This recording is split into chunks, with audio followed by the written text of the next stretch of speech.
While the history of Europe is well understood and documented, Indochina has remained mysterious. The dense jungles of Laos harbor small towns and sparsely populated regions where literacy and record-keeping are just gaining popularity.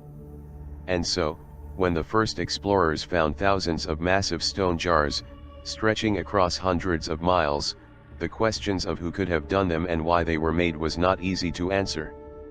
Thousands of giant stone jars are scattered throughout the lowlands of Xiên Khouan, Laos, forming one of the most bizarre archaeological collections in the world, with enigmatic formations ranging from a simple vase to several groups of hundreds. Often referred to as the Southeast Asian version of Stonehenge, the Plain of the Jars continues to fascinate and interrogate archaeologists and scientists since its discovery in 1930. The Plain of Jars is one of the greatest archaeological mysteries in the world, he explains. Dr. Dugald O'Reilly from the School of Archaeology and Anthropology, Australia. Surprisingly little research has been done on the site, due to conflicts in the region. The area of the megalithic stonework is still plagued with unexploded ordnance. Between 1953 and 1973, a conflict was fought in Laos involving several factions of the Laotian aristocracy, which fought at the end of the 17th century for the control of power. The conflict was also known as the Secret War, because of the role played by the United States, forced to work in the shadows in Laos after the Geneva Conference of 1954 sanctioned independence and declared neutrality in the nearby Vietnamese conflict. The United States Air Force launched more than 2 million tons of cluster bombs in Laotian territory, many of which remain unexploded, the largest series of bombings since World War II. Although much is known about the recent history of the Plain of Jars, the simple past of the site remains an enigma for archaeologists. Study plans began in 1930. Archaeologists of the time believed that huge megalithic jugs were associated with prehistoric burial practices, which was later consolidated when a group of Japanese archaeologists found human remains and funerary objects inside some jugs of stone. They are not just ordinary vases, some vases are alone, while others appear in groups ranging from a few to several hundred. They are everywhere from the lower hills around the central plain to the valleys of the highlands. More than 60 sites of these containers have been discovered in the Plain of the Jars, tactically on a high ground. The main site, which is also one of the largest with more than 250 jars, is known as Ban Ang, or Site 1. These jars weigh up to 13 tons each and are from 1 to 3 meters high with a diameter of up to 2.5 meters.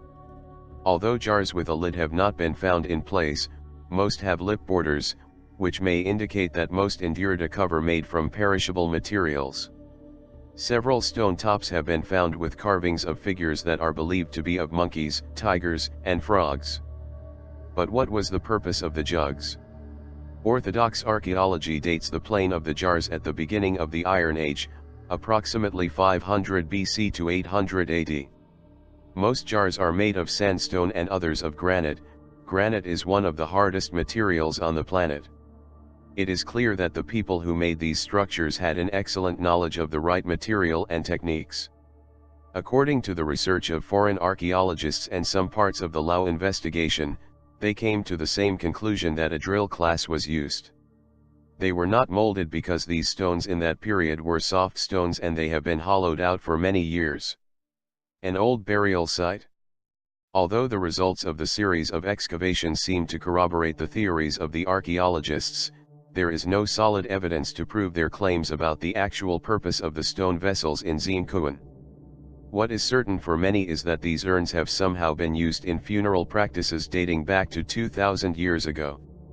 The theory that the entire archaeological zone was once an old cemetery was originally conceived by the French archaeologist Madeleine Coligny.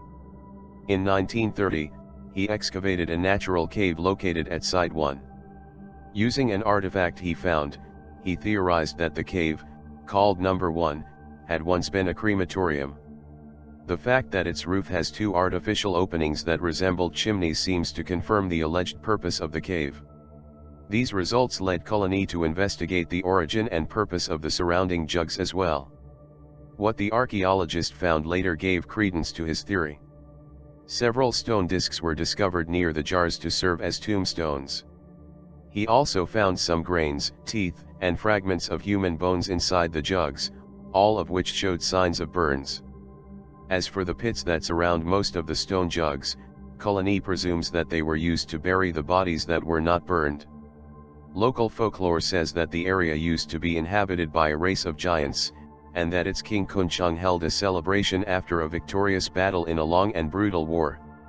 According to this legend, the jugs were used to create and store the Lao Lao, a potent traditional rice wine in Laos, for consumption in a massive celebration of victory. The largest vessels were used by important giants and the largest jar reserved for the king. Another local tradition says that the jars were modeled using natural materials such as clay, sand, sugar, and products of animal origin, in a kind of moldable cement. The locals believe that the cave known as number 1 of the site was actually a kiln in which the jars were produced. The frogman or the squat man.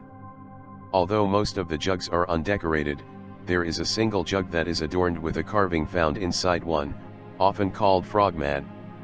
The engraving is sometimes compared to the cave paintings of Hua Mountain, due to the similarities in style. The painting offers hundreds of human and animal figures, some of which are especially large compared to the other figures. Does this mean the jars on the plain of jars were built during or after the event of the squatting man that many relate to an important astronomical event in antiquity? Were the jars originally used as energy storage devices?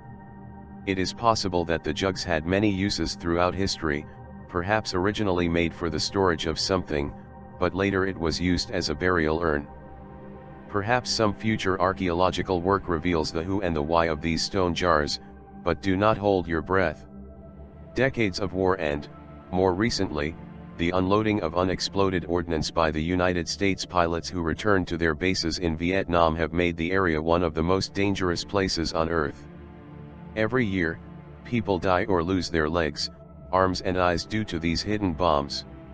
This is a double-edged sword as it not only prevents archaeologists from exploring the intact jars but also prevents these artifacts from being looted by treasure hunters.